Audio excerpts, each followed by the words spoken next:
entire world is being really smart.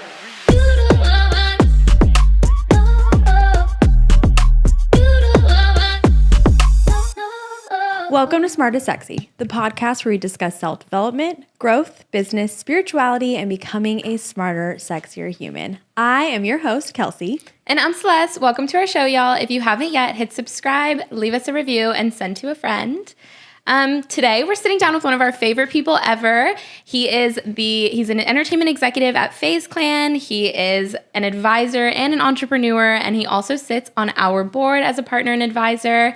Darren, thank you so much for being here. Thank you, guys. I'm so excited. If there were a crowd, they would have cheered and applauded just then. Stop it.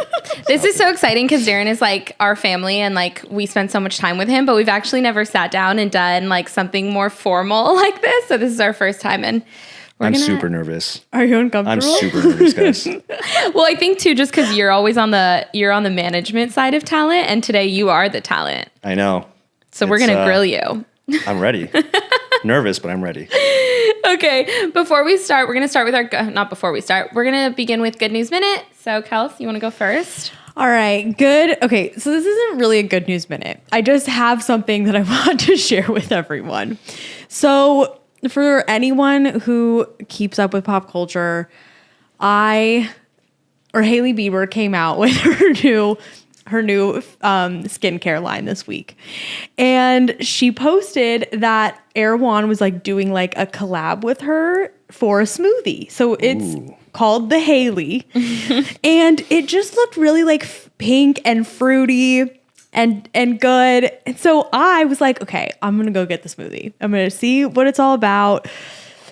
But then I realized when I got there, I had to order the smoothie.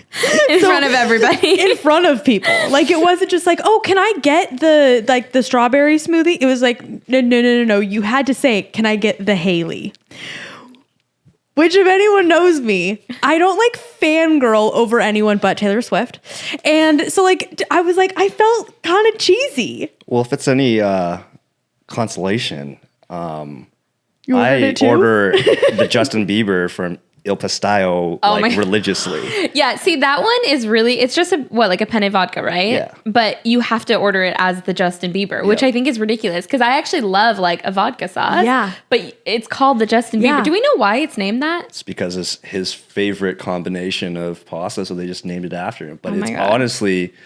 I heard it's really good. It's really good. It's vodka pasta. It's 9 out of really 10 good. times that I'm there, that's exactly what I'm ordering. Okay, so funny. Well, I went up to the front and he goes, what can I get you? He was so nice. Everyone at the Erwan in Studio City is like, they're the nicest people. And I go up to him and I was like, oh my, and it hit me right then and there. I was like, I have to tell you, I'm so embarrassed to order this right now. And he goes, you want the Hailey? And I was like, oh my gosh. I was like, I swear, I was like, I feel like I'm a fangirl. I don't know her. If I were one of her friends showing up to like support her, fine. But I'm not like some little teeny bopper fangirl who I had to order it. Wait, so was the smoothie good?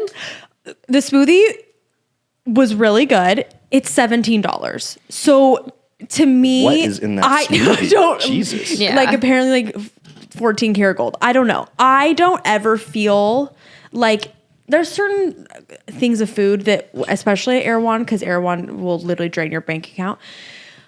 I feel like no smoothies were $17. It's not saying that it wasn't good. I'm just saying that also it took me 20 minutes to get because they have to like hand make all the ingredients. I was like, I don't know if this smoothie is like no smoothie's worth $17 to me. I think that's like And a the 20-minute wait. epitome of an LA smoothie. Absolutely. From the naming rights to how long it took, And the to fact that it's cost. at Erwan. So that's Erwan, just like... that's like Yeah. quintessential LA. So Yeah. it's not really a good news minute. I just felt the need to share the fact that I spent $17 on a love that smoothie for you. called the Hailey. Love that. So Love that's my Wait, would you order again? I would get it again. I just don't want to spend $17 on a smoothie again. But if someone wanted to like gift it to me, I'd be like, oh my gosh, thank you so much. It's also really cute. It looks cute. It is. It's like very pink. like pretty and Yeah. it's supposed to be good for your skin. Listen, it was a good smoothie. I just don't want to spend $17 on a smoothie. Take note, gentlemen.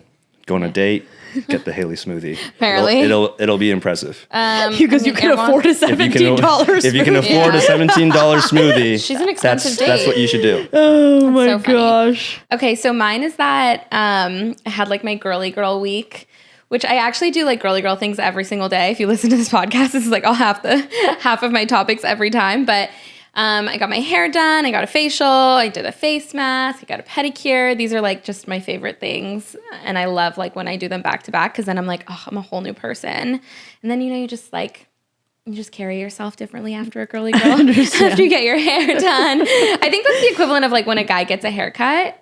Love getting haircuts. See? Love getting haircuts. And I only color my hair once a month. So this is the time when it's like I get the fresh black and it's like, oh, she's back. Well, I'm kind of jealous you even get to go once a month. I mean, I have to wait like 3 months or else my hair would fall out of my head.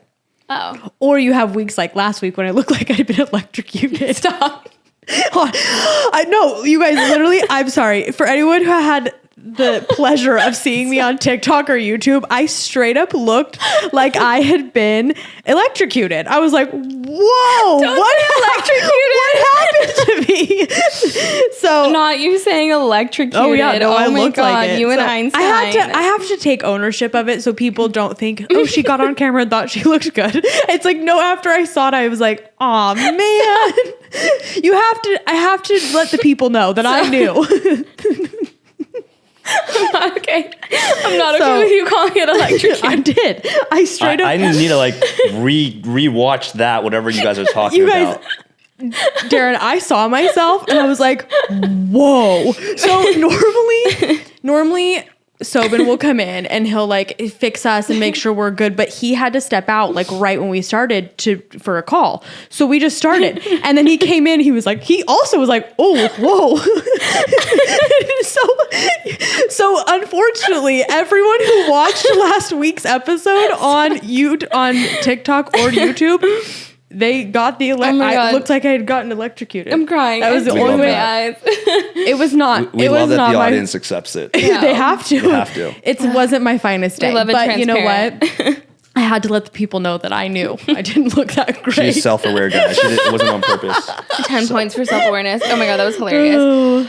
Okay, D, you're up. What's a good thing that happened to you this week or recently that you're excited about? You know what? I had to think about it a couple of times in just like the last 30 seconds. But I do want to talk about the fact, for all you Warriors fans out there, congratulations on your championship the other day. But the good news minute for me is a particular player on that team. His name is Andrew Wiggins, played his heart out. I'm actually particularly really proud of because he was born and raised in the suburb where I was born and raised. I went to high school, literally a 2-minute walk from me where I grew up. And that city or that little town is called Thornhill. And I don't think there's anybody that I could think of in the last 50 years that's notable coming from my little suburb. And so for the fact that this guy's now a world champion cool. is pretty fucking cool. That's Am I allowed to awesome. swear? Yeah. Yes. We Amazing. swear all the time. Amazing. So kudos to him. Congratulations to the Warriors. But that's was pretty cool. That's cool. Yeah, that you that's guys very go cool. way back. Yeah. That's We don't personally. He's a little bit younger than I was, but he's, cool that you guys go way back. Anytime two people are like from the same place or they happen to be in the same place, I always just assume that they're hanging out. We're talking about like a whole state. Yeah. And I do it all the time. Guaranteed, if there is anybody listening from Thornhill, go us. Yeah. I love that for you. And that's in Canada. Yeah, that's in Canada. Okay. Suburb of Toronto, where I'm Look from. at me. Geography major. Okay, let's get into it. So I want to start with FaZe Clan. So for anyone who's listening who doesn't know what FaZe Clan is, although I'm sure you do because they're like the biggest thing in esports, can you give us like a brief overview Of what FaZe Clan is? of what FaZe Clan is? Yeah, so FaZe Clan started in 2010. It was a collective of very young gamers who played a game called Call of Duty on Xbox. And if you were a gamer back in those days, you didn't really have any face-to-face interaction with the people that you played with. And so they started a bond and a friendship over Xbox. And, they quickly turned that into, oh, let's move into a house together. Let's create content around gaming. So they were one of the first ones in the world to start doing that, right? So, fast forward 12 years later, it is now the largest gaming organization in the world by far. And it's not just gaming anymore. I mean, we do almost everything in entertainment, from, regular gaming to content creation. Now we're dabbling in sports and music and all forms of entertainment. So we're kind of a mixture of just like a lot of different forms of entertainment. It's so crazy because when we were growing up, if you were gamers, like your parents were like, go focus on something real, Absolutely. And now you guys are like, one, celebrities, but also one of like the highest grossing industries. Like the gaming industry is what, in billions. In the billions. It's nuts. It's more than the music industry. It's more than the movie industry. It's just absolutely massive. So why is that? Why is it such a big deal now? I think that I think it's always has been big. I think to your point of, back then the stereotypical what does a gamer look like and what does he actually do? It's like you think about your nerds in your mom's basement, recluses, maybe never touched grass in their life. So that's a common a phrase used in the gaming community is like, go touch grass. Like, oh, nerds. really? That's like how you guys diss each other? Yeah, pretty much. Or how people from outside the gaming community diss gamers. Right. But, especially over the last 3 years during the pandemic, you really found out that like everyone games. It's not just, the nerds that you think about, but like everyone was a closet gamer, from your athletes to musicians to, especially because during the pandemic where everything was closed down, right? You had no concerts to go to. There's no music, no sports events. And all of a sudden we found out how many people in the world were actually gamers, right? Yeah. And through that, I think that now it's cool to be a gamer. I was just going to say, because now your talent is like actual celebrities. Absolutely. Full blown. Now, you are with FaZe Clan now, but how did you start? Like, you are not originally from Los Angeles. You're originally from Canada. So how did it come to be of you even finding your way to FaZe Clan? Yeah. I mean, it's a long journey. I'll try to do a more of a condensed version, but I was, as you said, born and raised in Toronto, Canada. I went to college for business, nowhere near entertainment. In fact, I specialized in a really obscure section of business. I specialized in human resource because I thought I was good with people, but didn't realize Which you are. Right. That's what I thought. And I thought, HR management is working with people, not knowing like what HR management really was, which is like, it's HR, which seems extremely boring, but that's actually what I went to school for. In my senior year of college, I ended up minoring in film studies because I had just always loved entertainment. And that's where I picked up my first camera. I went to Best Buy to get, just a handheld point and shoot kind of camcorder back in the day. And I started to produce music videos in Canada. So that's how I got my start kind of in entertainment. And then I decided to kind of pursue that instead of going to Wall Street and doing internships at, big firms on doing banking or anything like that. Thought that was a little bit boring, so I decided to turn to shooting music videos. So I did that for a couple of years in Canada before I moved down to LA. Funny story, I'm sure we're going to get into it, but I moved down to LA because I was extremely heartbroken from a high school sweetheart relationship that just completely devastated me. And I took that opportunity to be like, you know what? You always want to do things in entertainment. You're having a rough time in Toronto. Take a leap of faith and move down. So I booked a one-way ticket to LA with like less than $300 to my name. And to this day, I never really looked back. But from there, I kind of just went from continuing a little bit with music videos in LA. But during this time, it was like kind of the time where music videos were like a dying art. Oh, how sad. TBT to MTV. Right. I know. Right. Like I used to just sit and TRL. watch music videos all day. Countdowns. When I was growing up, that's all that was on the TV. It was just music videos. Yeah, That's that was all like you a watched. exciting thing to watch. I remember like Britney Spears would come with a new music video and it was like a whole storyline. Are you Yeah, kidding me? I used to everyone. record. Me and my sister used to record music videos on like VHSs and stuff and rewatch them all the time. I'm That probably was dating always like, myself now. and it's so wild because now I feel like, do people still watch them? Well, I think on YouTube it's still, Is it still a thing? Yeah. it's still a thing, right? And I mean, if you look at like the K-pop groups who drop music videos and can break records in 24 hours. I mean, I think that there's still a market for it, but like back in the day before the internet, what it was, you know, speaking of MTV, like those TV networks went from music videos to Jersey Shore, right? And so with that, like a lot of the money and the budget towards music videos start to decline. So I was like, shit, I need to really like switch my gears and really think about what I'm going to do. I have to tell you that to this day, Jersey Shore is one of my favorite shows of all time. Oh, it was God tier. It is iconic. God tier. There's a lot of really great lines. I mean, I could just drop so many quotes. It was like I thought you were saying bars. So it was really well casted. I felt like that dynamic was just so entertaining. Iconic. I remember actually when it was so hot, where I went to college in Canada, Western University, and for homecoming, we actually had Mike the Situation and Pauly D at their peak of being like the largest things in the world were hosting our homecoming. Oh Yeah. my Stop. Wait, isn't Pauly D a DJ now? He's been a He DJ, like has a yeah. residency in Vegas, doesn't he? Yeah. Yeah. I need to go. Yeah. Just to experience that. Because honestly, I feel like there's enough people that we know that you could even probably be like at the DJ I booth really with him. just need to experience like, you know, just like somebody from that You could cast in fist real bump? life. Yeah. And you could I would GTL. And then Gym Tan Laundry. and then I would call Hell the yeah. cab, you know? Cabs are here. Cabs your hair. Amazing. Oh my God, that show.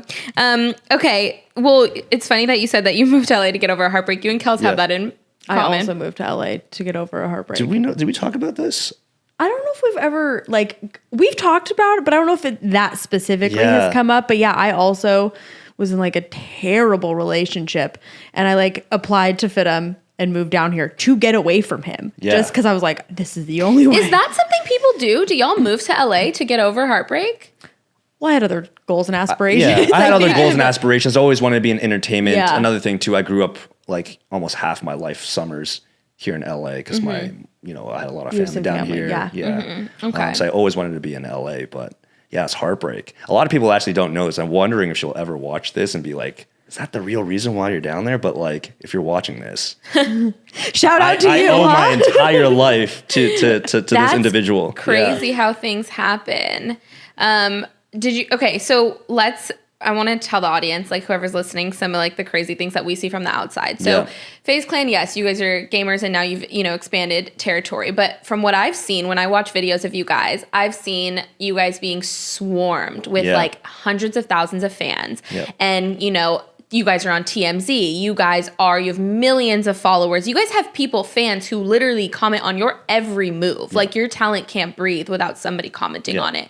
So you are in that day-to-day managing. This is a very unique role. Most people will never experience something like this. So what is like the reality? Like what is that like? Like being swarmed by fans? Like do you remember that video of them in New York? Yeah, that was I met you like 5 years ago now? Damn, has it been that long? Maybe. 4 years ago, maybe 4 years. Yeah. And I remember like getting to know you. I was getting to know, the some of the other boys that are in FaZe Clan. And I remember seeing an Instagram story of you guys all in New York. And I knew FaZe Clan was like a cool big thing, Yeah. but I didn't to understand to the extent of which it was. Like when I tell people, like those of you who did not see this video, it was thousands and thousands of people in the streets of New York for it was like a meet and greet or Yeah, it was a something. pop-up meet and greet that we did. And to be honest, I think your reaction was our reaction too. I think it was the first time, once again, this is before the pandemic. It was the first real time that we actually like flew in all of the FaZe Clan members into a single location because of course they're all gamers and online personalities. So they come from all different places around the world and all over America. But we flew all of them in for New York. And at that time it was for a Fortnite World Cup tournament, the first one that they ever did. And that was when that kid Booga won like millions of dollars. And it was like that's when esports around the world were like, wait a minute, what the hell is going on Yeah. here? But yeah, it was funny. A lot of people talked about that weekend as FaZe Clan are the Beatles of gaming. That is how like the way I was looking at it was if you had like 98 degrees. Now I'm going to go ahead and age myself. 98 degrees, NSYNC and Backstreet Boys like all together in one area. Yeah. Like it was insane. It was a sea of people. People were like sticking their arms into windows to try to like get, you know, one of the FaZe boys to just like even just touch them. It was wild. So for you, obviously like there's a side of that for the talent but then for you who's like your job is to essentially protect the talent, make sure that they're making the right choices, that they're on the right path and really like representing themselves in the best way. What is that like for you to be like, because you are creating this, you help to create them. That's what I was wondering. Like, what is that like to be like, holy shit? Like I did this. Like you are there. I understand. But like you had my help. I think depending on who you ask, you know, I never really take credit for any of these things because mind you, they have built an incredible brand for themselves far before any business people, including myself, came into the business. Right. And for the most part, it wasn't really a business for the majority of the beginning. It was just like a collective of friends that happened to amass a large fan base over time. But you know, my job as a talent manager to a lot of these guys is attempting to do the things that you just named, you know, protect them, to guide them, to advise them. But, you know, they're their own people, right? It's no different from, you know, when I represented TV film actors or musicians or other forms of entertainers. They're creatives, they're artists, right? And so, you know, that's why I think it's also very interesting sometimes when I have you guys mentioned TMZ and some of the things that the boys have gotten into in the past. It's a really interesting job that I don't think most people really understand the intricacies behind the scenes of actually managing talent. Yeah. Well, and you like, it's just crazy because, I mean, I guess I want to fill people in because, like, you're sitting in rooms with the biggest, not just your talent, but just the networks you're in, the biggest talent in the world, the biggest celebrities in the world. You're in pretty much your day-to-day is dealing with them on a global scale. I would say FaZe is pretty global. So I'm like, can we get some tea here? What's this like? Like, what is that really like? Is it super glamorous or is it like Olivia Pope where every day you're fixing a situation? It is day and night putting out fires. It's not glamorous at all. And is it 24/7? It is 24/7. I don't have a 9 to 5 Monday to Friday. I'm really at the mercy of, you know, the schedules of the talent. And the thing is, I directly manage about 4 or 5 of them right now altogether. With FaZe Clan, my entire team represents about, you know, 30 to 40 on any given day. You know, sometimes we might be recruiting or, you know, sometimes, you know, we might be having less people because we're either, you know, removing them from our roster or what have you, or they're moving on with their career. But it's there's no schedule, like I said. I mean, anything that they're doing at any time or thinking of anything, they can call me like randomly at 3 a.m. sometimes and be like, oh, I just had this crazy idea. And the thing is, they're gamers, right? Because gamers, like, they have some weird hours. I mean, they'll stream and play games from like, you know, 8 a.m. all the way to 7 a.m. the next morning. Like, oh my God, I could never be a gamer. They go, even when they're not streaming publicly, they're sometimes really gaming or content creating, and they're always doing so much, right? And that's another thing too. It's the people I represent, they're gamers, quote unquote, but the thing that we kind of really develop is like, it's not enough to just be a gamer anymore. They're like true multi-hyphenates, right? They do a lot of different things, right? You know, some of them are competing. Some of them are just YouTubers now, right? They haven't really played much video games, but they're creating the lifestyle around gaming. And then, so they do a lot of different things that like more traditional entertainers, you know, where they have kind of just one craft or one skill that they focus on. My guys are kind of trying to do everything. So we actually talked about this, I think probably about a couple months ago. I asked you the question of, does it get hard because your job is to protect them, like their image and everything. Attempt, yes. Yeah. Does it get challenging when your job is to attempt to protect their image when sometimes maybe they're not doing what you would always agree with, or like may go against your morals and values? Like, does that become challenging to a point where you're like, I really disagree with what you just did, but I have to be on your team?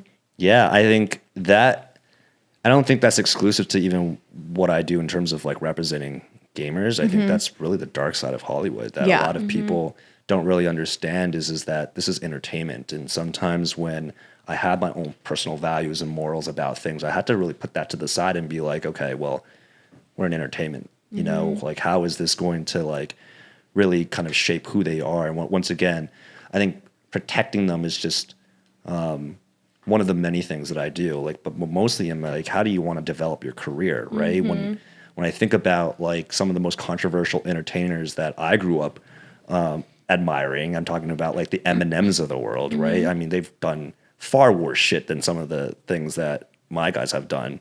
I couldn't even imagine what managing Eminem or, you know, a Marilyn Manson or things that people have done. Like, for sure. It is a whole different ballgame. You're just managing in a completely different time because their managers didn't have, so they only had paparazzi that may or may not catch what they're doing. Yeah. Here now we have cell phones, Instagram, and you can take a Twitter picture. Twitter fingers. I mean, like, you can't stop that. I mean, like, the amount of times where I'm waking up from text from, you know, our PR team or just someone around the company just sending me this random tweet at any given time and say, did you see this? Did you see what so-and-so tweeted or so-and-so put up on their IG stories? And once again, it's like, it's more about damage control than kind of preventative. Yeah. I mean, as much as we try to be preventative and tell them about, hey, you know, just be a little bit more conscious about the things that you do, the things that you say, because it can affect, you know, who you are, your brands, your partnerships, things of that nature. So they're kind of aware about that. But once again, if you followed any of the kind of like past artists and creatives, like they don't give a fuck. No. It's like, I am who I am, right? But even I've even hit you about things because I'm like, I'm friends with a couple of the boys and I'll send you be like, wait, what's going on? Yeah. I need the tea. What's happened? What is everyone going through? Yeah. And that's another thing too. It's like everyone that I currently manage, I mean, they have their own personalities, their own fan base, their own brand. Some of them are a little bit more PG, other ones are not, right? And I think that's the most challenging thing about, you know, representing,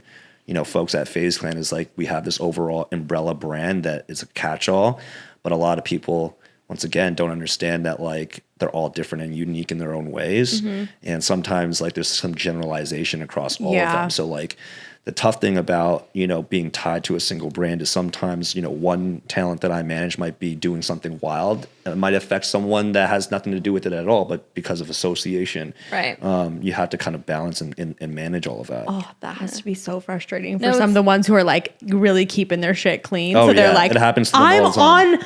I'm doing what I'm supposed to be doing. Yeah, exactly. So speaking of like that ethics and that morality, because we all sit in like a very unique vantage point of Hollywood. So we know the inner workings, and I know like I'm sure to the outside looking in, it's very glam. I'm sure everyone thinks like everything is just, you know, but there is definitely a darker side. There are moments where, I mean, we've even had moments where I'm like, okay, this is questionable when it comes to my ethic, you know, law that or my code of morals that I live by, code of ethics. Even some events that we've taken, we've gone back and forth on whether or not we should take them. Given the client. Given who the client is and how they like interact with women and the way they portray themselves out to the general public. Yeah. We've even had to think about like, is this going to do something to hurt our brand? Things like that. Yeah. So when you're building your career, because I'm sure there's a lot of people listening who they do want a life in entertainment on either side, whether it's from the talent executive side or it's being the talent themselves. Like, do you have any, like, what keeps you going? What's your mantra of, you know, I want to build this career and this is my industry, but some things are a little shady. Some things are a little questionable. How do you get through that? That's a good question. You know, I think that it's very case by case. One, I always kind of ask myself now that I've been in this industry for like well over a decade now. And there's many, many times where I'm just like, shit, I need to get out of this mess. Like really get out of this mess. And there's levels to the darkness, like real levels. And so, you know, kind of going back to my history where I started in traditional entertainment in Hollywood, right? You know, after music videos, I was representing TV film actors. And then from there, YouTubers and then music artists and then social media, the birth of social media influencers with like Vine and Instagram, right? And then now gamers and now, you know, a whole host of other things. Like I've seen a lot of very different, challenging and dark places. And the thing is that I think the way sometimes I've dealt with it is thinking that I can move on from a certain situation by either bouncing around to another company, picking up and signing other types of clients and thinking that if I go in this direction, it might change. But there's darkness everywhere. It's just a level and the way that you really perceive it. Because I mean, like, look, I mean, you've probably seen a lot of different documentaries throughout, the history of entertainment, right? Let's talk about like the drug abuse, all the shadiness. We can talk about, certain conspiracy theories and that are all true. That things of that nature. If you ask me, they're all true. and if I've seen some things. I've been in certain rooms, and like it's crazy to really think about that. Some of these are realities, and it's also really hard to talk about because, especially when I was coming up in Hollywood, right? It was still very much like I was trained under the kind of old school Hollywood mentality, right? We'll get unpaid internships, things of that nature, people being taken advantage of. But it's always existed.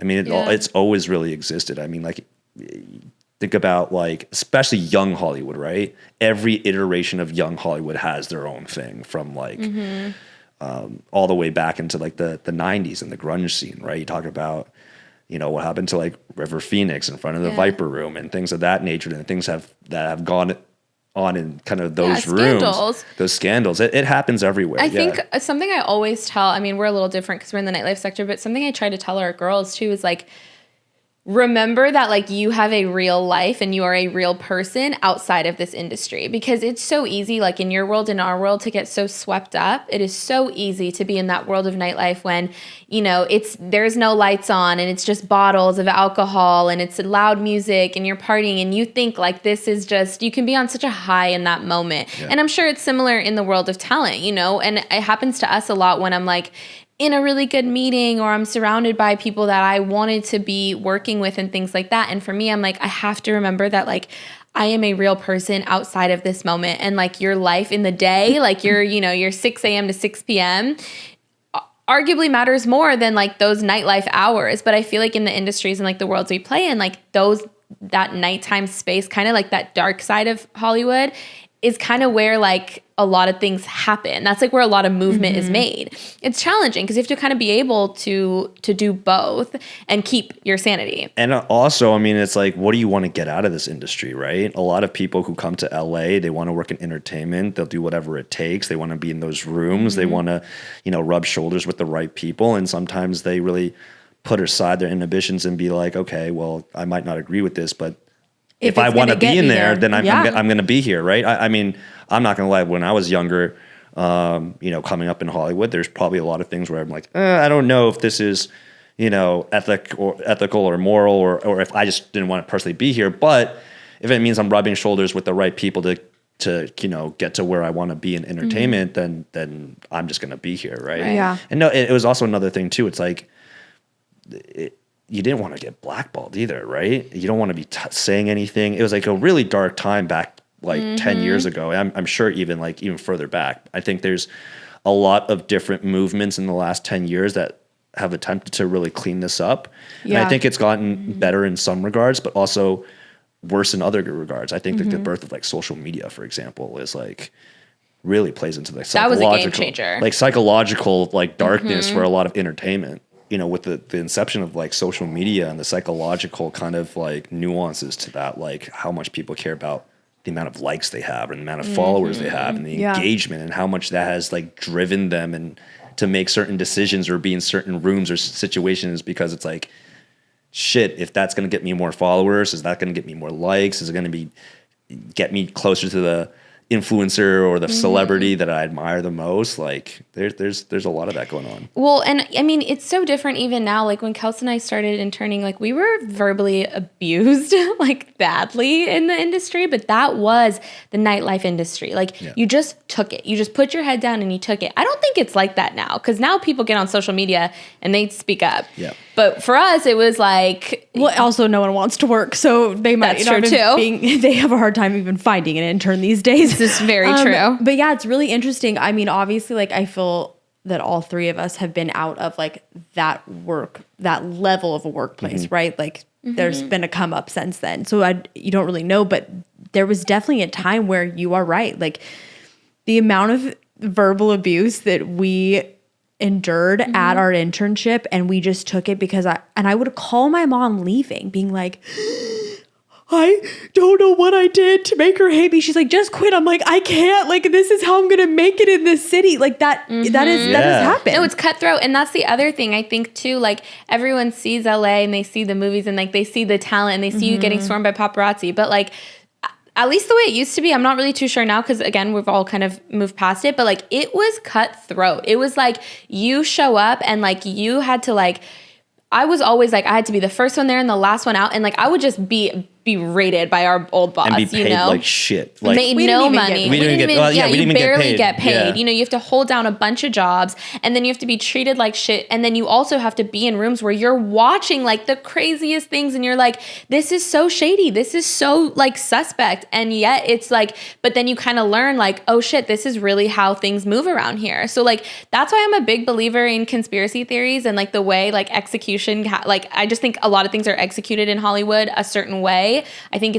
I don't think it's luck for anybody. I think it's like a lot of strategy and a lot of behind the scenes because I've seen it and I've been in rooms where I'm like, oh, this was a plan. Like everything was so strategic and everyone is so like, I will, you know, somebody will fuck so-and-so over to get their way. Like that is the reality of it. It's not all just like, cute, you know, and cute film sets. I think it's evolved too, right? Like back then it's like, it was different in terms of what you're talking about. I think in some regards it's gotten better, right? I think like certain labor laws has really prevented things like what we went through, like working for free and not getting paid. Like I just remember for me, if anyone has ever, if you really, really want to understand the darkness of Hollywood, you know, back, you know, the last 50 years, I would read this book called The Mailroom. The Mailroom was like the quintessential like textbook for anyone that wanted to be in talent representation. And that book was not like, it was just a book full of quotes and stories from people that have been in the industry, from like agents and managers. I'm curious. But you're really going to, when you read that book, it was meant to prepare you for exactly what we're talking about. This is what it's like. It's this cutthroat. And if you can't deal with like some of these stories, then you're not going to make it out. Yeah. Right. And that's another thing that I always say is, and look, I think it's a lot different now because I think a lot of the people that were like in senior leadership positions have now kind of retired, and you know, people like myself, They're dying off. Maybe they're becoming dinosaurs. Yeah, and then there's like people like me, or like yourselves, who are now the next generation in line, who are trying to really change some of that, right? So like the way that I actually had this exact conversation with my assistant yesterday about how different my relationship with my assistant versus what my relationship was with my boss when I was an assistant, right? I really had the old school Hollywood, you know, getting staplers thrown at me, like the randomness of just like go pick up my dry cleaning from like halfway across the city for no reason. Like there was a lot of that. Like, Kels, can you tell us about one task you had to do as an intern? Please do tell. I always had to go get her morning tea. Yeah. And every morning I was, and I mean petrified to get her tea. And she always sent me. And I was like, finally and she always complained. Right. Every time I brought it back to her, she always complained. Because she had like 3 ingredients she needed mixed a certain way. And it had to be the perfect ratio. So I made the mistake of one morning logically thinking, I'll leave her name out. Sally, would you like if I brought you back the milk and the honey so that you're able to do the exact amount that you want so I don't screw it up? Like thinking, oh my gosh, problem solver. Like give me an award. She looked at me as if I had just asked her if the sky were really blue. I was like, you know what? Never mind. I'm just going to go ahead and get it and I'll mix it. Like, no, that was like putting it lightly. Well, but like, I could completely believe that. Yeah. Like I had very similar things as well, like how particular people are. And like you said, it doesn't really matter what you said or what you did. It's like, you're always wrong. You're always wrong. You're always being thrown under the bus. One time I brought her a salad and she looked at me and she goes, "Where is my spoon?" And I was like, let me go get that for you. And in my head, I'm walking back to the kitchen thinking, a spoon for a salad.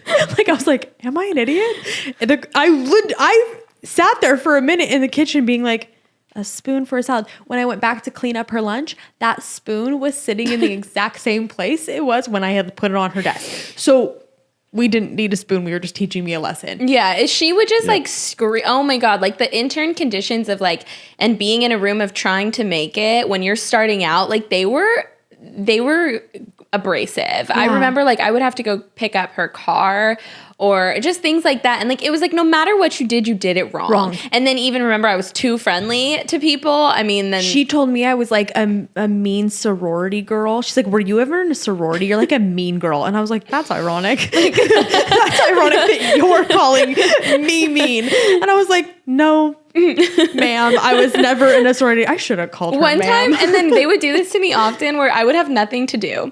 Like there was no work for me, but they would keep me there for an extra 3 hours so that at the end of the day, I could take out the trash. And I would sit there and I would do nothing. I would just sit and they would just keep me. And then at 6 p.m. they would say, take out the trash. And then they'd be like, you can go now. I'd be like, bitch, I haven't done shit for 3 hours. I was afraid to go to the bathroom some days because I was afraid to make noise. I was the same way. Like, I just remember because, you know, when I was an assistant back in like the agency and management world, like you had to wear like those headsets, you know, with the little microphone. Like you had to. Oh my God, like in a rom-com? Oh, like when like rolling calls. I mean, like handling and juggling the multiple lines. That's and crazy. Please hold and I'm going to patch you in. Like that was my whole world. Like I'm sure it's still somewhat like that right now, but kind of to let the listeners know about like, people always ask me like back in the day, like, what does it take to actually be successful and to get to like the top? And I always said it's not how smart you are. It isn't about even who you know, even though that's a large part in Hollywood. It's how long are you going to last? And the people that reach the top are the ones that just persevere through all the bullshit. Like they just kept on taking it and taking it.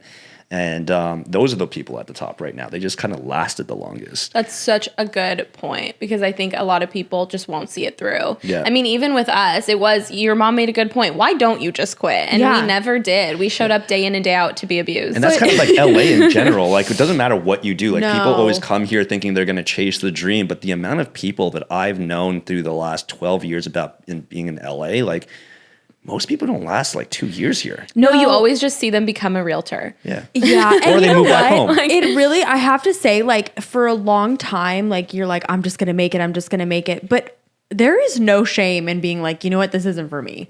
Like, the people who have decided this isn't for them, that's okay. Because this is a really hard city to live in. It's a hard industry to be in. So if at any point you're like, yeah, you know what? This isn't what I thought it was going to be, and I'm going to pack my bags and head on home. You have to have really thick You skin. do, and it's not for everyone, and that's okay because it's hard. But like you said, the people who put in the work, there is, when you get to that point, though, there is a level of like jadedness you have from the city. Like you have this like hate-love toxic relationship with Los I'm right there Angeles. right now. Yeah. And then you have Same. to keep your sense of self. That's the thing I think that we've all done very well, but I've seen so many people in our industry lose it. And I try to remind people, like, remember that some of this is a big illusion. A lot of this is smoke and mirrors. Like, yes, these are your favorite celebrities, these are your big executives, but when they go home at night, like they have to still have dinner and brush their teeth and, you know, whatever, check their email or go watch a TV show. So it's like,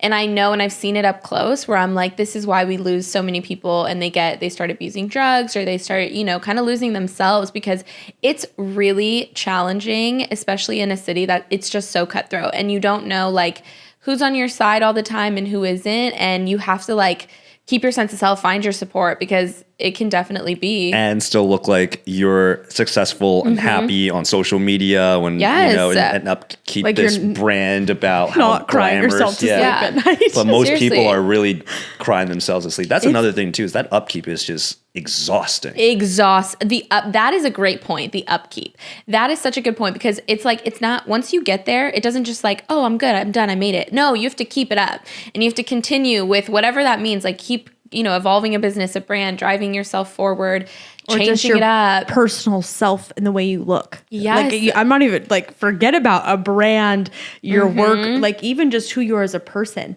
My mom came to visit me. This was years ago, and I took her to Equinox. We went to work out, and she was like, oh, I understand why you feel the way you feel and when you call me, because there's a certain way you have to look in your workout clothes, and there's certain workout clothes that are cool to wear that you like have to be then socially accepted. It's well, really I tell exhausting. you every time, because I'm born and raised in LA, so this is all I know. So every time I leave town, like when I go somewhere else, I'll always call Kelsi and be like, you have no idea what people look like here.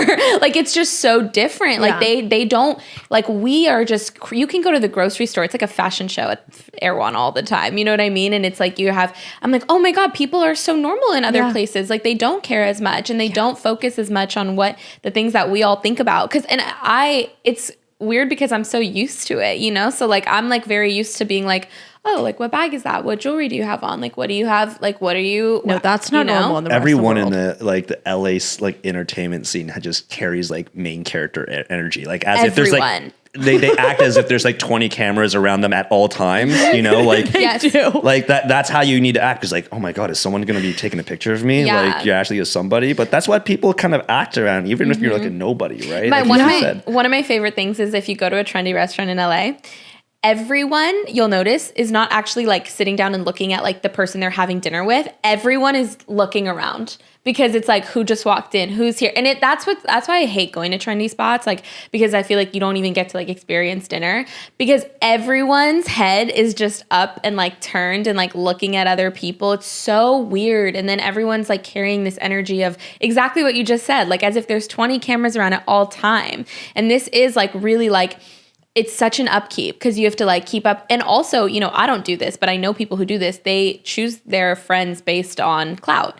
And so that's another thing that I'm sure that's a whole journey for people who are trying to be in that space. Because it's like, oh, I have to hang out with certain people that reflect, I don't really know what the thought process is there. I guess it's reflecting like your social status.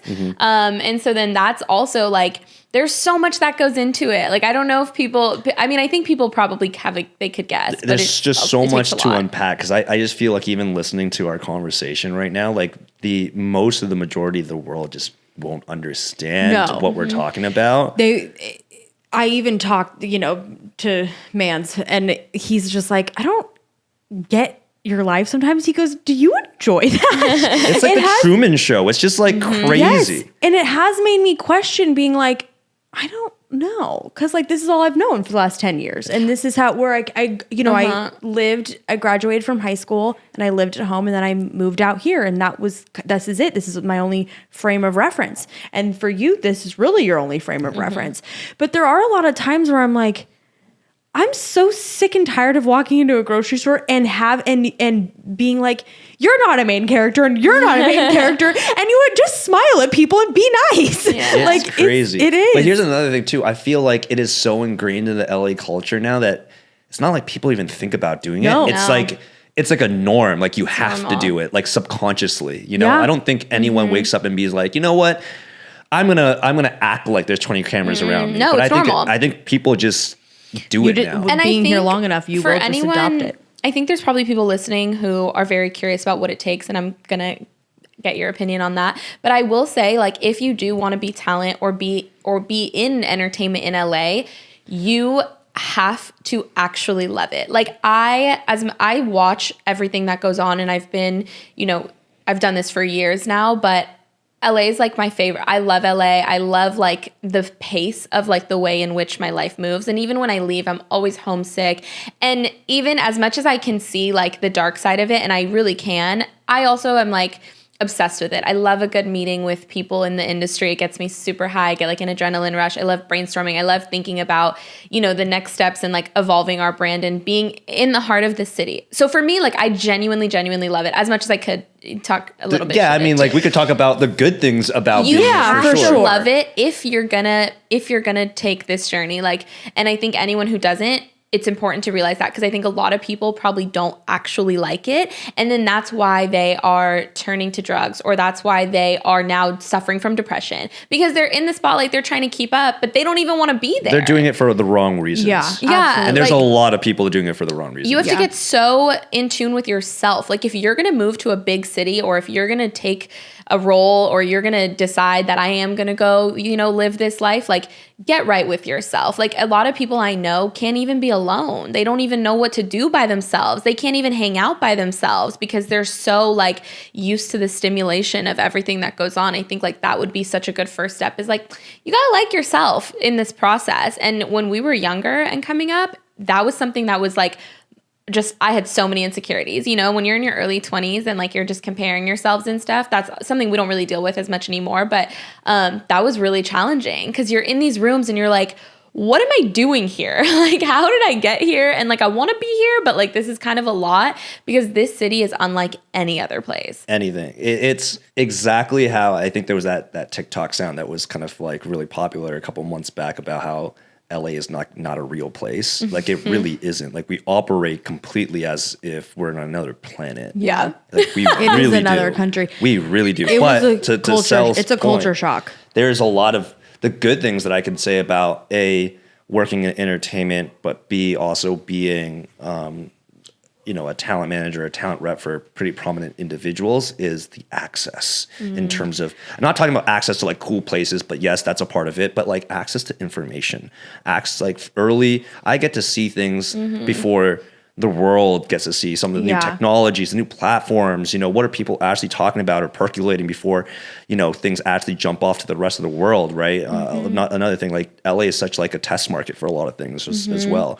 So when you're in a position where you have a lot of audience, a lot of fans, like that's really interesting to people developing things or brands or whatever. They're coming to you very early. So I think that's another thing that's really interesting is how much I get to see and hear about things before the rest of the world does, and to see it unfold and actually knowing the individuals behind some of those things. And then like 2 years later, you see it actually kind of be popularized around the world. It's like, oh shit, I knew about that a long time ago. And you know, it's really fascinating sometimes because then you get to be ahead about, you know, can I create new opportunities before it happens? Can I create new trends? Can I, for me, it's, okay, what's the next generation of talent?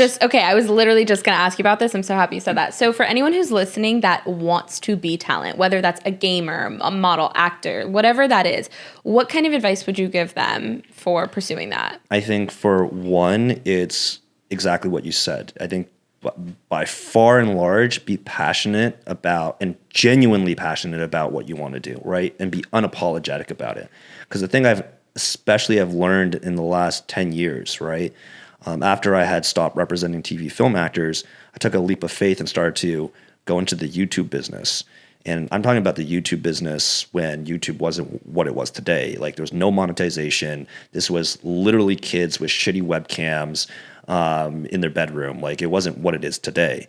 And so when I jumped over there, a lot of people in Hollywood were like, these are not real entertainers. These are not celebrities. Like no one really gave a fuck about them, right? Like I just remember representing TV film actors, and you know, anyone that reps actors will know what this is, but there's a thing called Breakdown Express, which is like where all the auditions are posted by casting directors.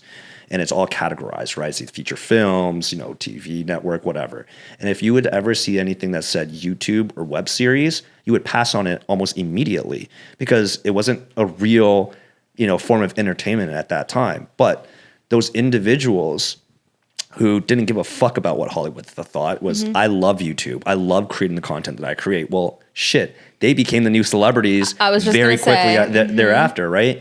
And I've seen so many iterations. I've actually been at the beginning of a lot of that. So after YouTube, right, I was at the forefront of the term social media influencers. I literally started to work with literally the top 100 Viners when Vine literally popped off. That was like the really first inception of that term. Before it was just YouTubers and content creators.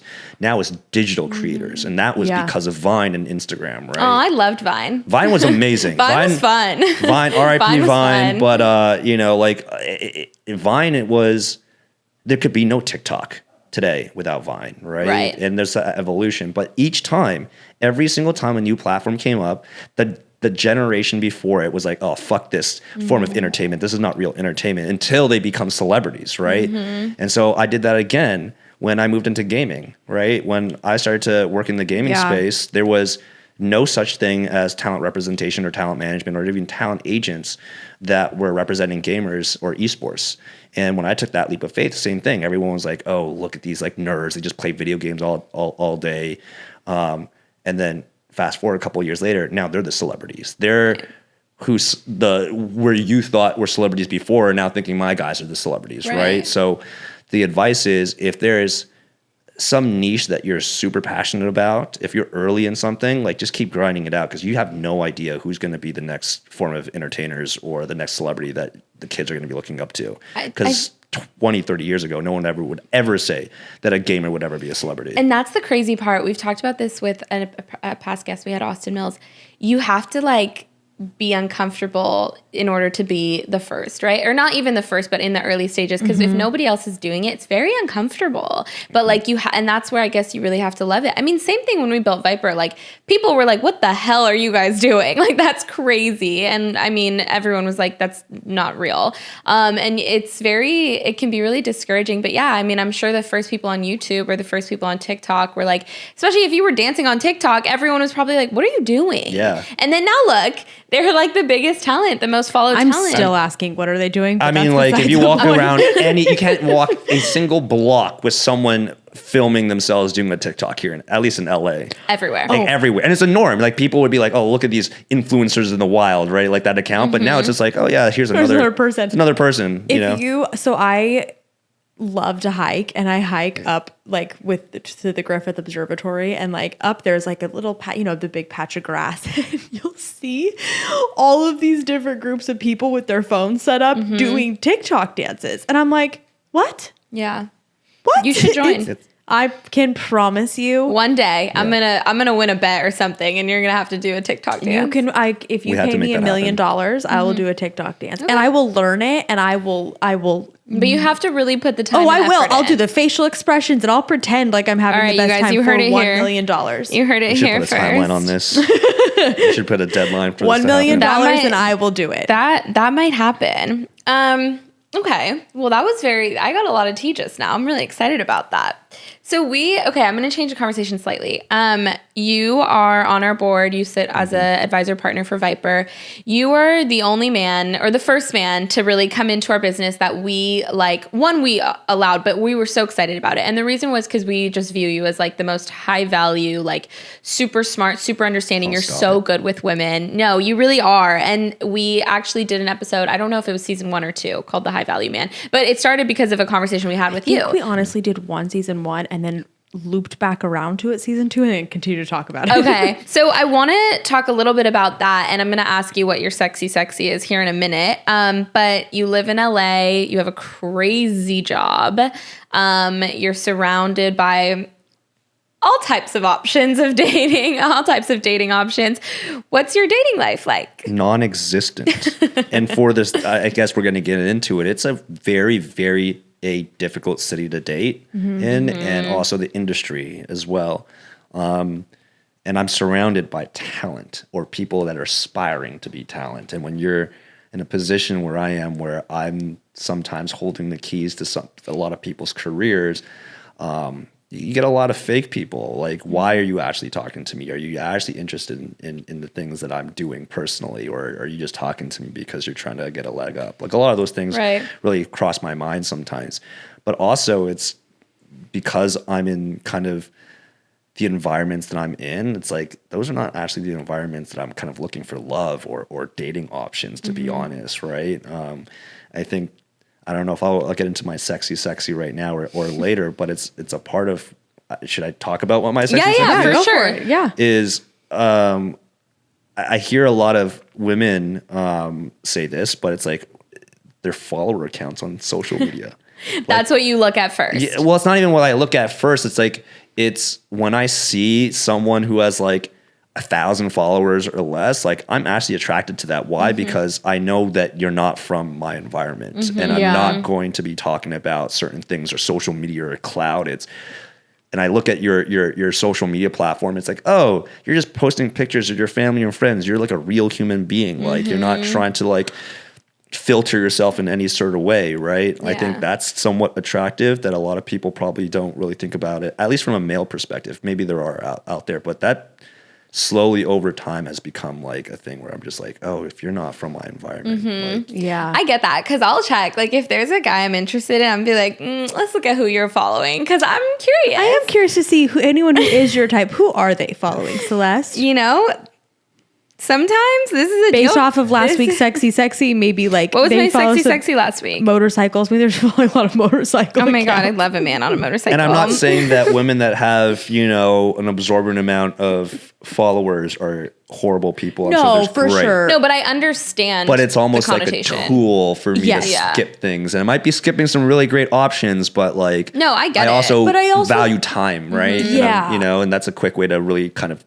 I also think Skip that, that. like, unfortunately, you can judge a book by its cover, and our Instagram profiles are our covers. So, like, you can sometimes. There are times when, for guys and girls, you Yeah. can scroll through and you can be like, even if this isn't who you are as a person, this is who you are portraying to the world to be. I don't know if I want that. there's some judgment apparently. And I'm gonna There's look some- at there's the some follower judgment. account, and I'm just gonna notice and be like, okay, interesting. I'm just gonna take a mental note. I'm not saying anything. I'm just gonna take a little mental note. of the follower Just like a little, account. You know, unless it's like, I don't know. I feel like there's also like a vibe. Like, but Instagram says a lot to me. Like, I pick up a lot from it. That's what I'm saying. You can judge a book by its cover. bit, yeah. And it's evolved in so many different ways too. And I think like, you know, working in what I do, I'm always kind of like up to date and kind of certain trends. And I obviously talk to a lot of different people to really understand the landscape. And if you really talk to like the younger generation, I'm talking about this generation's main platform is TikTok. It isn't Instagram. And when I talk to them about what their perception or how they view Instagram, it's like, oh, we hate Instagram. Why? Because it's so polished. Like everyone's so good looking there. And the thing is that TikTok has become a platform that's become a little bit more real, right? So like you said, I think a lot of people have a difficult time now because unless you're posting like really glamorous pictures and they look all perfect, a lot of these kids like that I've seen don't have any posts at all or one post. They don't use Instagram. They don't use at all. They think, some people even think like that's a platform for celebrities, or that once I've made it, then if I'm over there, then that means I have some kind of semblance of an audience, right? It's so crazy how different it is Wow, now. Yeah, like they interesting. don't, and also like I've noticed too, just like even people just care less about even posting on Instagram. Yeah. Or I think people will utilize your Instagram story way more than they'll utilize a feed post. Like that's not because, 1000%. especially, I mean, the way Instagram has completely lost themselves and their own identity and changed their algorithm a million times. And like, it's a mess. But like, I do think that this next generation, like first of all, they're celebrities or YouTubers. And secondly, their platform is TikTok. It's so different. And like these younger kids, like I don't think half of them watch cable. I think they watch YouTube. Oh, I haven't watched cable myself in Yeah, like the last I mean, same. 10 years. But like that, but even above streaming platforms, like Netflix and Hulu's, I think that they're watching YouTube for the most part. YouTube, it's TikTok, it's Twitch, right? It's they consume so much information and forms of entertainment at the same time too. It's like before we used to talk 10 years ago, we talked about a second screen, right? In the industry, we always called your laptop or your phone as a second screen. But today, like these kids have like 5-6 different screens, like, and they have 10 different fucking tabs open, and they're So watching nuts. like, even when we keep on saying like each generation has like more of an ADD than the last, right? And they have so many more options. Like they don't have to watch anything for like a full minute anymore. They can watch something for 3 seconds and be like, yeah, I'm not into this. I'm going to move on to the next person. Well, even somebody had told me, like, you know, the way people's attention span works now are jump cuts. Like they just need it instantly. Like it can't even be a 1 second pause in a sentence. They're not going to hear it. Every single thing has become like, before it was a little bit of a mixture of an art and a science, but like right now it's like the best practices for like how to get engagement and views is all completely a science. I mean, like look at the most successful YouTubers in the world, like Mr. Beast. Like look how quick his editing is. Yeah. Like if you really watch a video like that, it's like it has boom, to be, boom, boom, yeah, every single thing. You have to cut. I want people to go lay in the grass. Yeah. I want them to go lay in the grass and read a book. I'm sorry. Yeah. Like I get it. And I get it from like a business standpoint, but it also, we've talked about this on other episodes as well. It makes me really nervous. Oh, it does. Like, Yeah, it sure. makes me nervous that like we have these kids who need 3-second bites in order to be interested in something. I'm like, did you know that when you open a book, the fruit like usually doesn't get good till like chapter 4? I mean, I'm kind of guilty of this too. Where are your parents? Do you know what I've been actually watching on true. TikTok? That obviously doesn't help this case at all. But like, there's accounts that like really condense a full movie into like 3 parts. And you literally watch the entire movie just in like 3 minutes. I'm like, oh, great. I kind of saved myself 3 hours just by watching these 3 parts of the attention spans are, it's a different world. It's like Cliff Notes. Yeah, it's like the Cliff Notes version when you didn't want to read the book. It's different. Exactly. That's where I mean, we can go back to that conversation, but that's where I really struggle with, like, you know, on one hand, it's like on a personal level, I feel the way that you feel because I grew up not needing any of this, right? But then I also represent talent, right? And when I represent talent and I have to play the game, so to speak, right? For sure. And I agree fully because I'm like, the business side of me is like, okay, we have to keep up. And then my personal views are like, go learn something, go do something. That's insane. A 3-minute movie? That's not a movie. Yeah. And that's why I think, but it's also, I think, affecting, I mean, this is a conversation for a later day, but I think it's affecting so much in our world because like, these kids they need things in 3 seconds and they're like super young and they're like, their brains work so differently. And then our politicians are like 1,000 years old. And then they're like, there's just such a difference, but then it's like affecting, there's such a domino effect. It does. Because then like our policies don't match up to like the way like our next generation works. It doesn't match up to the way they think. At the rate we're going, we're not going to have any politicians because we're going to have a bunch of TikTokers running around. Like, and so that's the other thing. So it's like, there's just like such a miss when it comes to like this, you know, side A and side B. And so I think about that all the time. I'm like, so you guys only watch 7-second clips, but like, what about like real, you know? It's such a fascinating, and once again, I think also, we're really talking about it from like a LA perspective as well, which is, to be honest, kind of the mecca of entertainment and of all of this stuff. So we kind of influence the rest of the world. And so there's probably some parts of the world and even parts of America that haven't still gone that route, but it's definitely coming. What's going to be really interesting to look at is what's the next 10 years going to look like. And everything's going to change from the education system. I mean, like, I had read this tweet earlier this week, which was like the amount of information that these kids from like the ages of like 3 to like 20, the amount of information that they've intaked already is probably, you know, 4, 5, 6x what, you know, any individual like 60 and above did in that same amount of time, right? They're just consuming all sorts of shit and so quickly, right? Well, and learning in the so many access different ways. that they have is so different. We didn't have access like that. Yeah. We didn't have instantaneous access. Even just, I mean, like, I'm very grateful for it because you're able to learn so much, but even like the internet, like, right, you don't have to go home and use your dial-up AOL to like you know get what I was on. thinking about the other day when I was little and we had to go somewhere, my parents would print out directions from MapQuest. Yeah. Did you like, you know what I mean? Like, think about that. Like, and now I mean, for their older audiences, like we had full on fucking maps. You had to unfold the whole thing. Day. Like the whole thing would stretch across the entire car. Had a highlighter. The other day, for whatever reason, every single one of like my GPS apps would not work. So I was just pulling the map up on my phone. Oh, just doing the squeezing and two I was fingers. like, so I was like, okay, there's that street. Okay, that street's right there. And I was like, oh, there's that Chick-fil-A on the map. Okay, that's right there. But I told her, I was like, I am a map.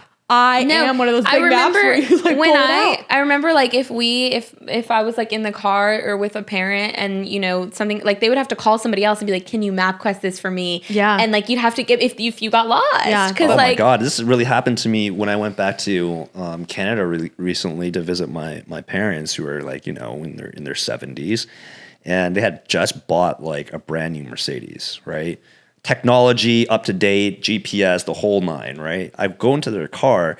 My dad on his windshield still had like a separate like Garmin GPS unit that he was still using. And I was just like, why would you still be using that if you have this brand new Mercedes with its own GPS system, probably updated maps, probably Apple CarPlay? Yeah. You know, they're like, no, but we're used to using this Garmin GPS Crazy. thing that's like, so crazy. Good for your parents. Yeah. They need Now to I stay want You strong. know, they're like, we can't learn new things. No, do not let them. so funny. don't let them use the Apple CarPlay. Just too let them funny. use their Oh GPS. yeah, no, I don't say anything about No. it. Well, we won't age ourselves anymore. Okay, to wrap this up, I'm going to go back to this because we always do our sexy at the end. Something that you find sexy. Do you want to go first, ma'am? Yes. Okay. So since we're talking all about entertainment, I am finding Hillary Duff to be my sexiest thing this week. Hillary Duff, what she's been up to? Is Have she like you a full, not seen? She's like She's the like a cover full-on of mom? Women's Health.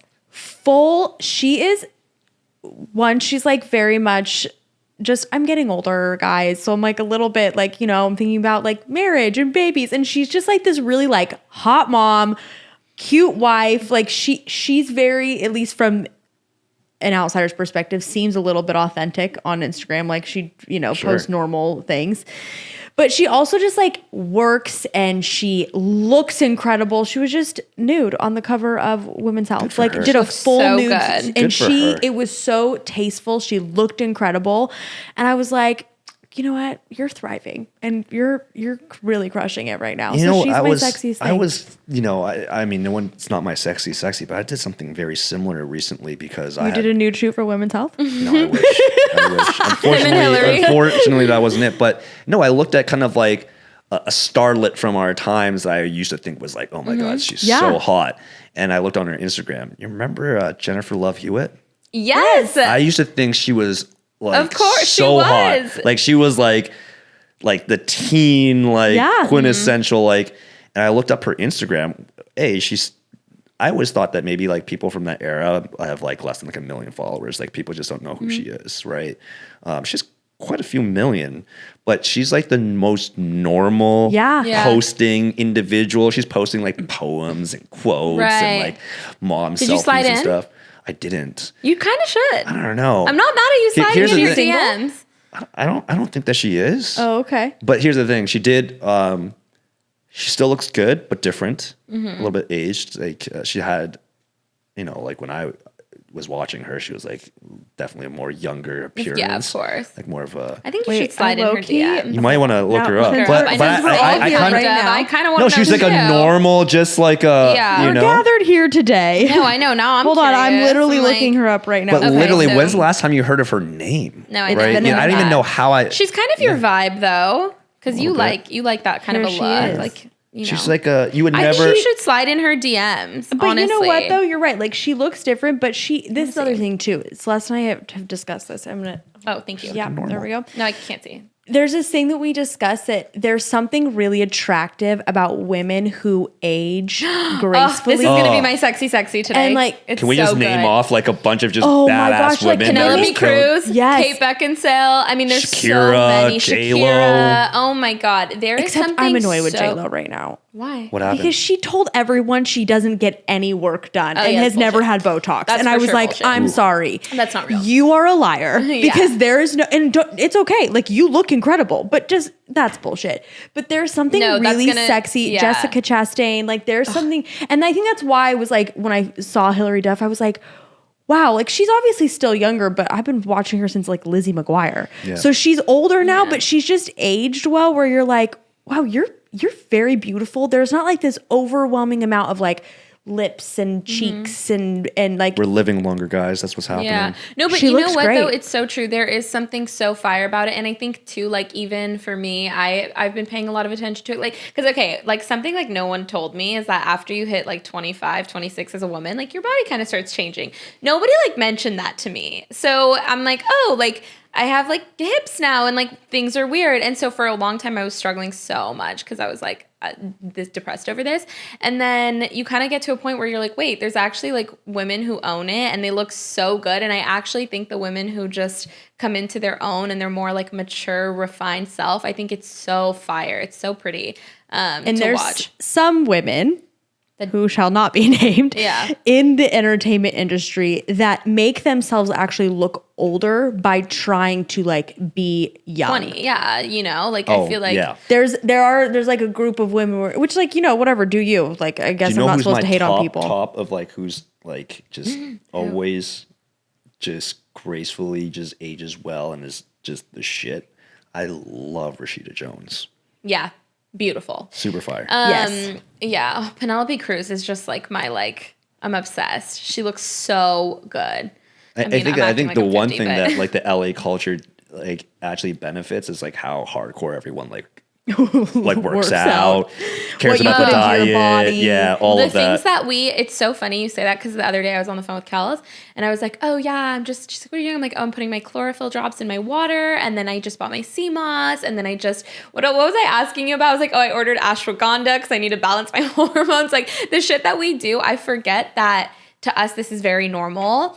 And like to other people, this is not. Like when you get up and you're like, oh, let's go get a celery juice or let's go get, When whatever. I went and got my $17 smoothie that was supposed to help my skin. Yeah, Exactly. I forget that like because when I went to Oregon not too long ago and I was like, oh, like the lines for fast food restaurants are just like pretty packed all the time. Like it's not really Yeah, like that's that how it is in here. Utah too. Like, Yeah, it's just- like here it's like you go to Air One or you go to like you Yeah. know Sugarfish or something, but or Sweet Green, and like I didn't realize obviously because I live here, but we put a lot of time and effort into that, which I'm not mad at. I think it's great. Everyone should be super healthy, but it's a definitely- culture. It's a culture, Yeah. and it's normal here. Like It's when so normal. when you go to a restaurant, the first thing they say is like, "What nut are you allergic to?" Or do you have gluten, dairy, soy intolerances? Like that's the first thing they're gonna ask you.